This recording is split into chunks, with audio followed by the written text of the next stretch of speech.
and welcome to another video. I just want to say it's my birthday today, 17th of April, and I'm 17 today, so I'm in a really good mood. So I just wanted to pop that out there. But yeah, so today's video is something that has been very highly recommended. I'm really happy you guys seem to have enjoyed my last week's video, which is all kind of tips for science. So this week's one, due to popular demand, is all about how to do well in English. Now, I don't take any kind of English or even essay-based subjects for A-level, but for GCSE, obviously it's compulsory, so I did. If you're wondering, for English language, I ended up getting an A star, and for English literature, I got an A. So I think, you know, I have hopefully fairly enough knowledge to help you guys out. So I've got a bunch of tips that I just wrote down here, which are things that I did and I found super duper helpful, and hopefully they will also help you. First of all, I'll focus on English language. Okay, this one, I'm trying to think, I haven't checked my phone or any of the internet, so I'm just going to assume this is right. From what I remember last year, probably about this time last year, I remember there's this YouTube channel called Mr. Bruff, I want to say. But basically he's a teacher who uploads so many videos about the English language, especially this for AQA, the paper, and they are so helpful. I remember watching them so much, like everyone in my year was basically watching them, and they're really helpful. I'm pretty sure it's Mr. Bruff, something like that. I'm sorry if that's not right. I'm sure if you just do a little bit of searching, something will come up. But yeah, I know some teachers don't like them. Some teachers advise them and let the students watch it. But for me, I remember I was getting sort of like a low A, and I was like, how do I get onto that A star? And I remember watching one of his videos in the morning before school, and then I had an English language mock, and I came out at the end with like a middle or top A star, which I'm super duper happy with, obviously, back then. And yeah, what I find with his videos, which are super helpful, and I suppose I could do it, but it's just because it's up there and it's done so well. I advise you to watch his videos, but basically he goes through every single question and basically gives you model answers and says how you can get the A star or whatever, you know, grade you're aiming for. But, you know, it's really well done. He dissects each question, you know, shows what techniques, what kind of things you need, and, you know, they're helpful techniques. He's a trained English teacher, and those are the videos that I watched pretty much solidly, and I came out with my A star. So I would say a lot of thanks to him, and I definitely advise you to go watch his videos. Second of all is, just like these are some general tips, check the wording of the question. Whether it's a state question, a describe question, explain, analyse, all of those kind of key words are really going to help you. Because, you know, at the end of the day, what is it that the question is asking? Because I think what me and lots of my friends used to always do is, you know, if it was like a really simple describe question, we would end up going a step further and explaining it. You're not going to get any more marks for it. In fact, the examiner might even minus marks because you didn't really interpret the question right. You know, so really look at the question and see what they're asking. Also look at the amount of marks. You know, you look how much detail you like looking to need to give, you know, those kinds of things. They really give you a good indication in terms of what the examiner is looking for. And so yeah, that's really helpful. Definitely what I remember with English language from, I think you had, this is for AQA at least, you had section A where you had your two sources and you had to compare them, and then you had section B, which was your two written kind of pieces. And you know, I won't go into too much detail in terms of like how to do well in them, because I think Mr. Bruff's videos do them perfectly.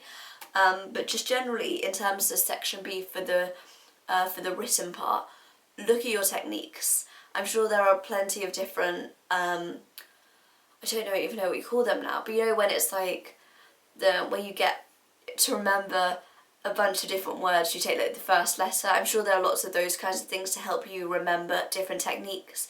You know, put in your alliteration and your metaphors and your similes and your shocking statistics, your emotive language, all of those kinds of things.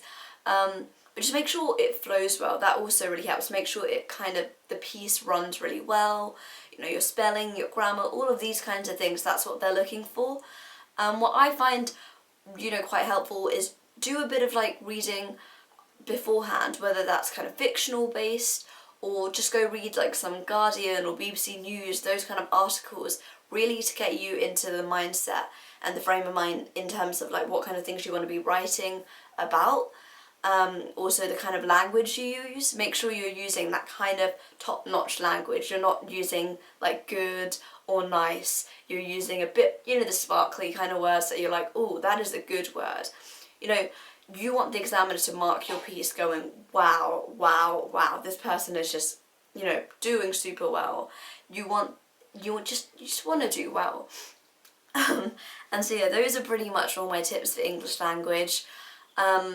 I suppose the thing is, because especially if you're in year 11, if you're in year 10, I suppose this won't affect you as much, but year 11 you've done all your coursework, and obviously depending on how well you did in coursework is, because you know, even if you get like a D or a C in your coursework, you probably can't get an A star overall, but you know, saying that, still try to do your best, you know, try to do your best and just really work hard. I know that the written exam is probably a lot more difficult for some people than coursework. You have bunch of time to do all your coursework, but yeah, just go watch his videos is what I say for English language, because they're super duper helpful.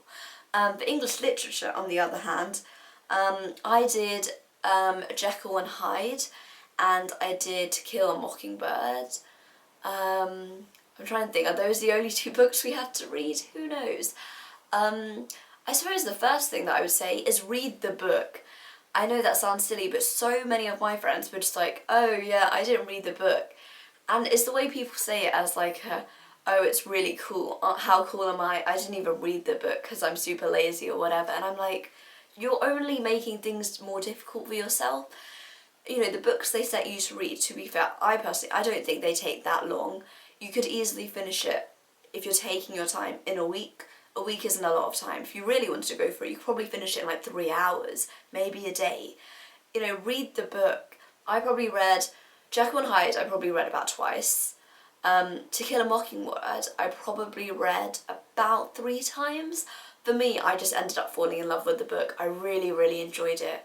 You know, it's a good book, it's really interesting, and I feel like what I find, especially with English literature, where a lot of it is about giving, you know, taking one word or like one thing and like really going really deep into it.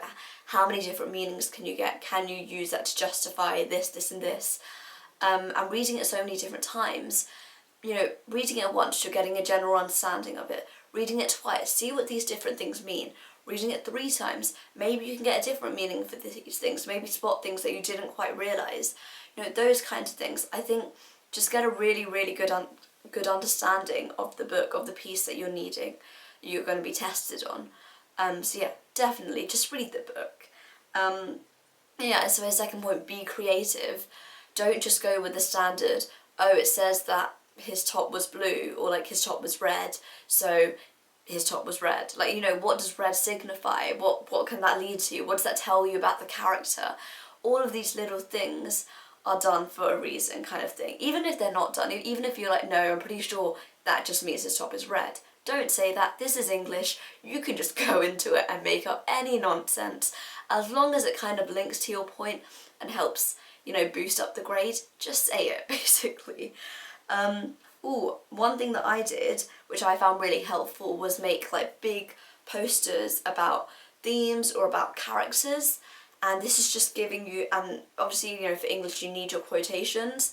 And if I remember rightly, for the year coming up, you guys don't get your books, like you don't get given the book in the exam, which is really difficult. Like, for me, the way that I would see it is, even if I didn't know the quote off by heart, I kind of knew which section of the book to look into, and then from there I get the quote. But you guys pretty much just need to know the quotes off the top of your head for each theme and for each character, which is super difficult. So that's why, you know, a mind map, something like that, is going to really, really help you see clearly, you know, what kinds of things link. You know, you've got all of that, you know. Remember your PP E, if I remember rightly, those paragraphs, you go your point, your quotation, your explanation. Remember, if you're going to say something, you need some kind of evidence to back it up, and then tell me what exactly does that mean. That kind of format is usually really helpful. I'm sure your teachers have banged on enough about that at you guys. And my final point, I suppose, for English language and English literature is past papers. They're up there, even if it's for a different example, as long as it's the same text. You know, it's a valid kind of source to use. Even if you don't want to write it all out, sometimes I don't find that very, like, it takes loads and loads of time to sit down and write it all out. I can be lazy. Sometimes I just like to go on the internet, find the question, and just sit there and ask myself, you know, I've got all my resources, all my mind maps in front of me, and I'm like, well, how does so-and-so make this character look like this? Or, you know, how is this theme portrayed in this? And you've got your things out there, and just talk through it, and, you know, really see, you know, just answer the questions, that kind of thing. It's practice, and practice helps at the end of the day. But yeah, that is pretty much all my tips. I hope that helps. I know this is a bit of a messy video, I won't lie. But yeah, that's pretty much everything for English language and English literature. I can't think of anything else really, because it's pretty much just the written paper that you have. Yeah, just kind of read more things. Try reading like at least 2 books before your exam. Read some articles, get yourself in that kind of mindset, and do some papers. And that's pretty much all I have to say for you guys. I hope this helps you guys. If you have any suggestions on what to do for next week's video, feel free to comment it down below and let me know. Also give this video a thumbs up if you enjoyed it and found it helpful. Don't forget to subscribe to the Student Room for new content every single week. And remember, I have my own channel, which is Bit of a Fangirl, and my Twitter is @_Manisha Premlal, and my Instagram is @BitOfAFangirl. So feel free to go check them all out. And yeah, that is all from me today. I hope you're having a wonderful, wonderful day, and I shall see you sometime soon. Bye!